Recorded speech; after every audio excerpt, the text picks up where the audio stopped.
Seja bem-vindo a mais um episódio do Laudo Médio, o podcast do Sindicato dos Médicos do Ceará. Neste episódio, eu vou fazer uma comparação entre os dois programas de governo das duas candidaturas à presidência da República. Eu extraí os temas relativos a relações de trabalho e também à saúde, para nós médicos sabermos aí o que cada um fala dessas duas áreas que são de maior interesse para todos nós. As eleições do segundo turno estão se aproximando. E para isso nós médicos, estamos sendo aí, como toda a população brasileira, estamos recebendo informações de todo tipo, algumas críveis e outras nem tanto. Para isso, o que eu resolvi fazer aqui? Eu fui dar uma olhada nos planos de governo das duas plataformas, das duas candidaturas, e tentei extrair desse plano de governo o que eles falavam um pouquinho em relação à parte de trabalho e também à parte de saúde, para que nós médicos possamos entender o que eles estão propondo em cada um dos planos, tá certo? Então, basicamente, esse é um vídeo em que eu vou mostrar para vocês o que cada um dessas propostas estão versando aqui de forma escrita, né? Para a gente diminuir um pouquinho o tanto de desinformação que a gente está vendo aí atualmente. Começando, o primeiro plano de governo que eu queria mostrar para vocês é o plano de governo intitulado Diretrizes para o Programa de Reconstrução e Transformação do Brasil, Lula-Alckmin 2023-2026, da coligação Brasil da Esperança, tá? Então esse é um plano de governo com 21 páginas, foi apresentado aqui, ele está datado de agosto de 2022, né? É um plano de governo que de forma corrida ele tem 121 itens, né? E dois desses itens são relativos à saúde, é esses que eu vou mostrar para vocês. Antes de começar, eu queria deixar uma impressão pessoal. Acho que a saúde tem sido pouco falada, as propostas de saúde, a forma como vai ser administrado o SUS, melhorias, muito pouco, né? A eleição, ela tá indo, o pleito aí está indo para um caminho que não está deixando muito espaço para a gente debater o sistema de saúde, o nosso sistema de saúde, principalmente o sistema de saúde público. E isso, de certa forma, eu vim exatamente nesse plano de governo tentar extrair alguma coisa a mais. Então vamos ver se a gente consegue extrair desses planos de governo alguma proposta mais concreta e tirar um pouco dessa nuvem aí que está, digamos assim, dessa neblina aí de tantas outras pautas, o que a gente pode extrair aí das propostas para a saúde, né? Antes de iniciar falando de saúde, tem dois tópicos aqui nesse plano de governo que falam de relações trabalhistas. Eu acho importante falar um pouquinho para vocês. Ó. No capítulo de Desenvolvimento Social e Garantia de Direitos, esse aqui é o plano de governo do Lula, tá? Novamente. No item 13, ele coloca o seguinte: o novo governo irá propor uma nova legislação trabalhista, revogando os marcos regressivos da atual legislação, agravados pela última reforma. Então, assim, esse é o item 13. Como vocês bem sabem, em 2017, no governo Temer, houve uma reforma trabalhista. Essa reforma mudou a forma de relação de trabalho. Então, aparentemente, pelo que está escrito aqui, extraindo exatamente o que está escrito, a tendência é voltar aos moldes anteriores, pelo menos é o que está proposto, dessa última reforma trabalhista, tá?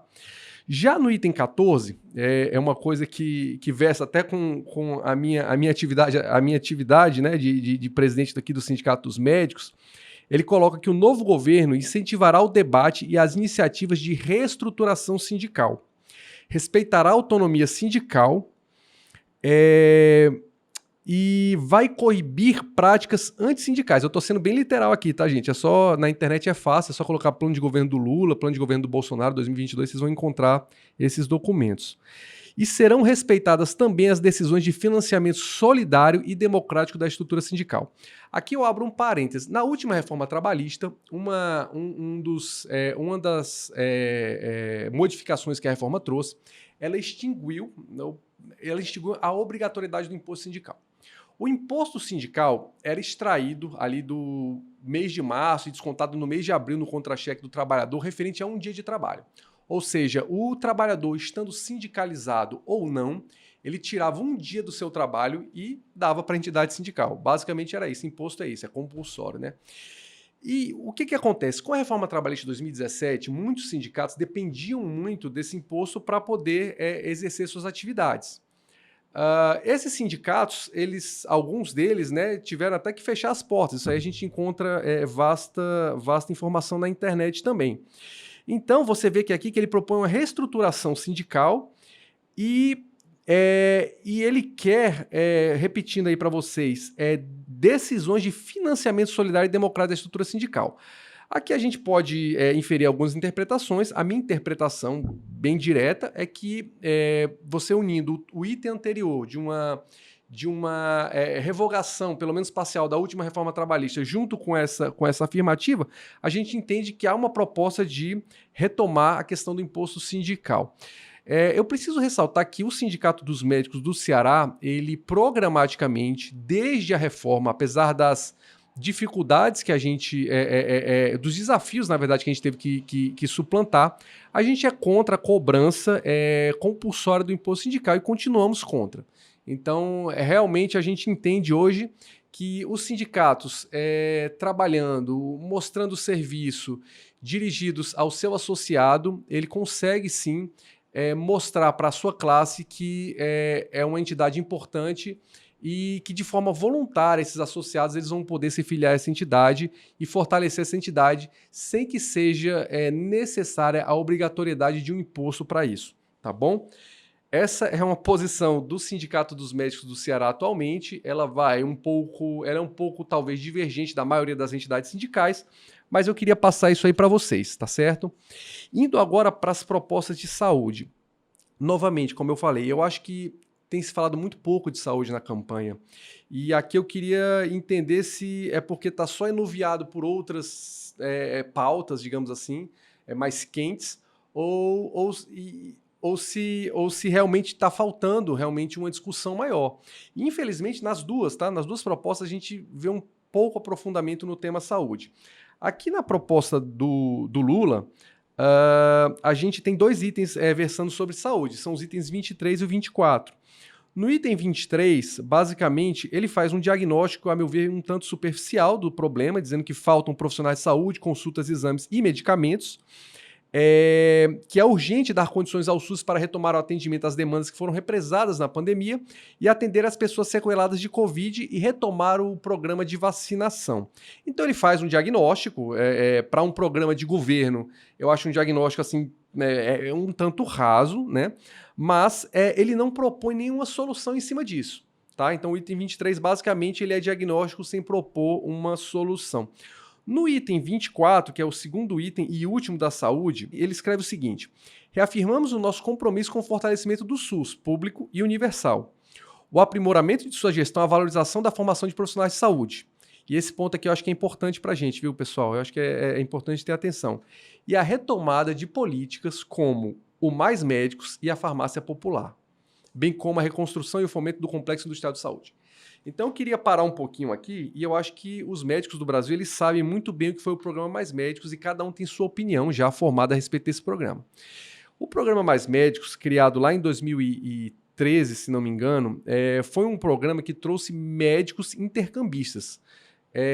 A maioria desses médicos vieram do exterior e o grande problema desse programa é que esses médicos eles não foi exigido dos mesmos a comprovação da qualificação técnica para o exercício profissional. Porque a gente não tem nenhum problema no Brasil, e existe uma sistemática para isso, de pessoas que ou se formaram no exterior ou que são estrangeiras exercerem a medicina no Brasil. Existe uma prova, o Revalida, a pessoa se submete a essa prova, mostra essa capacidade técnica e daí ela exerce.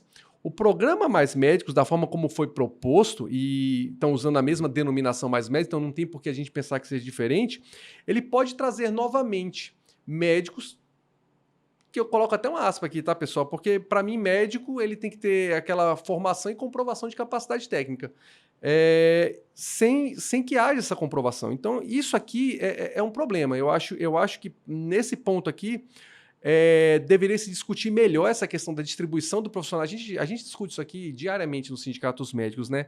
E com vocês aí. Devia se discutir melhor com a sociedade realmente como se dará a cobertura de profissionais médicos nos locais em que há carência, e a gente já entende, já tem números, dados muito sólidos no sentido de que há um problema de distribuição, muito mais de número de médicos disponíveis, e o problema da distribuição se dá muito pelas relações de trabalho precárias. Então, assim, o médico às vezes não vai para um local porque não tem um contrato de trabalho, porque atrasa o pagamento, porque falta o pagamento. Então, assim, não tem uma estrutura na unidade de trabalho mínima para exercer sua função. Então, é muito claro o posicionamento desse sindicato também, no sentido de que No Brasil, não estão faltando médicos em números. A gente precisa melhorar a distribuição de médicos, mas isso não se dá por criar, trazer de volta programas como Mais Médicos ou mesmo abrir mais faculdades. Isso se dará com relações de trabalho mais justas e com ambientes de trabalho em que o médico possa exercer sua função sem restrições, tá?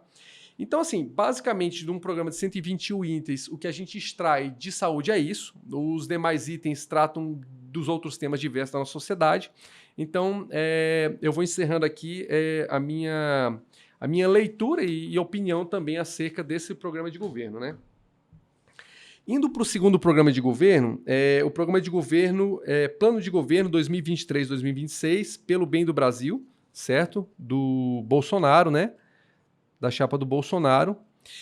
É um plano de governo mais longo, tem 48 páginas, ao passo que eu tenho 21, e também, de forma geral, ele tem mais dados, tá? Ele parece ser mais detalhado. Indo para a parte, como eu comecei o outro plano falando da parte trabalhista, vocês veem bem, né? O que marcava naquele outro plano, né?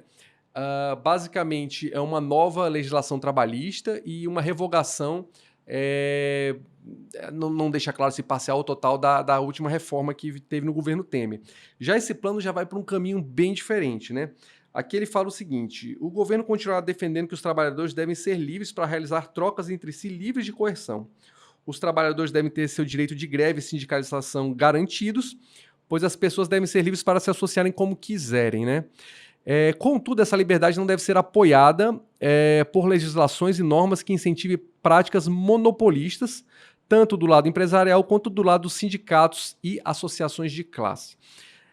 Então, assim, essa livre associação, essa livre relação do trabalhador com o empregador, ele coloca, ressaltando mais uma vez, que ela não deve ser apoiada por legislações e normas que incentivem práticas monopolistas, né? Tanto do lado empresarial quanto dos sindicatos e associações.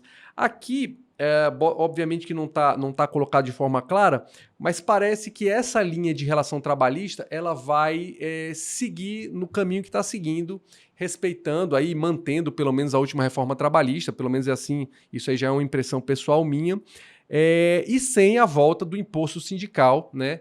Que, de certa forma, a meu entender, parece que o plano anterior ele propõe, tá? É um pouquinho mais alinhado com o que a gente pensa no sentido da questão do imposto, propriamente, tá?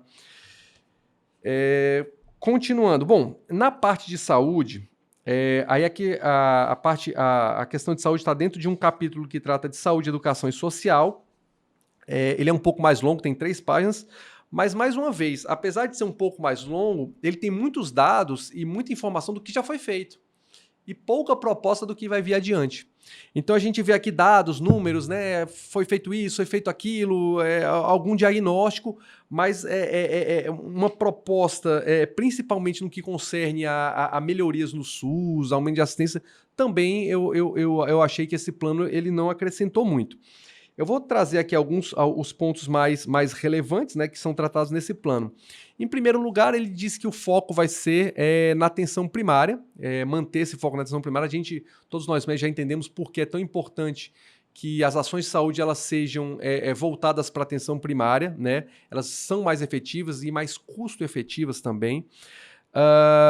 Ressalta que a estratégia de saúde da família, a rede de assistência materna e infantil, Programa Médicos pelo Brasil, os CAPs e os programas de saúde bucal e o Conect SUS, que é aquele aplicativo lá que tem dados de saúde. Então ele ressalta aí que vai manter digamos assim, essa estrutura que existe, né? Eu queria chamar a atenção aqui para o Programa Médicos pelo Brasil. O Programa Médicos pelo Brasil, vocês bem sabem que foi o programa que substituiu Mais Médicos. Então, as modificações, a principal está na relação trabalhista mesmo. Em primeiro lugar, o Médicos pelo Brasil são só médicos brasileiros, né? Não tem a questão dos intercambistas que não tenham a comprovação da capacidade técnica através do Revalida. Então, todos os médicos são médicos que estão certificados pelos seus conselhos de medicina. Isso é uma diferença do Médicos pelo Brasil em relação ao Mais Médicos. E uma segunda diferença é que, enquanto no Mais Médicos era um bolsa, né, no Médicos pelo Brasil é uma relação de trabalho formal, com carteira assinada, né, e todos os direitos trabalhistas que advêm disso aí. Tá certo? Ele também fala de um programa, de expandir o programa de atenção, de prestação de serviços no campo das doenças oncológicas, né? A gente sabe que é uma doença, são doenças tempo-sensíveis e que existem muitas filas nessa questão oncológica e isso aí compromete o prognóstico desses pacientes, sem dúvida, né? Ressalta também que vai trabalhar na questão do trabalho, educação e saúde e vai manter canais abertos de comunicação, principalmente com esses médicos que são do Médicos pelo Brasil. E, por último, coloca um foco aí, um parágrafo, focando na questão de um programa que ele chama de saúde digital, que seria basicamente o uso de tecnologia da informação e comunicação, ou seja, o uso de meios digitais, métodos modernos, para que a saúde chegue mais fácil a essa população que não está tão bem assistida. Mas ele não entra em detalhes como a telemedicina, né, que a gente acabou de ser, né, tem uma resolução aí recente e lei sobre a telemedicina, então ele não chega a entrar nessa seara. E assim termina o que se fala de saúde no plano do Bolsonaro, né? Então, assim, gente, eu queria basicamente, em primeiro lugar, falar para vocês que esses planos existem e despertar aí a curiosidade de quem quiser procurar na internet, é muito fácil de encontrar. Se precisarem, entrem em contato com o sindicato, que a gente pode mandar isso aí para vocês. E falar também, e de certa forma, ler aí em parte o que de principal tem no que versa das nossas relações de trabalho, das relações de trabalho de forma geral e também das propostas de saúde. E para mim a impressão final realmente é que a saúde tem sido muito pouco pautada nessa eleição, a eleição está indo por um caminho aí de acirramento e de pautas muito mais quentes e parece que não está tendo muito espaço para a saúde, mas esse espaço para a saúde também não existe de uma forma substancial nesses planos de governo.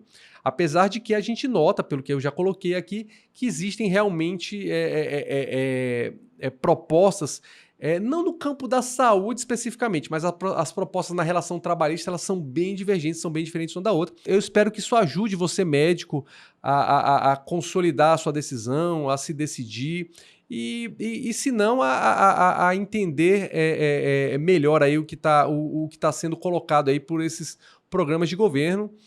Agradeço e por mais dúvidas podem procurar aí as redes sociais do Sindicato dos Médicos, que vocês vão estar sempre esclarecidos aí de tudo que está acontecendo aqui no nosso meio médico no Ceará. Obrigado, gente. Até mais.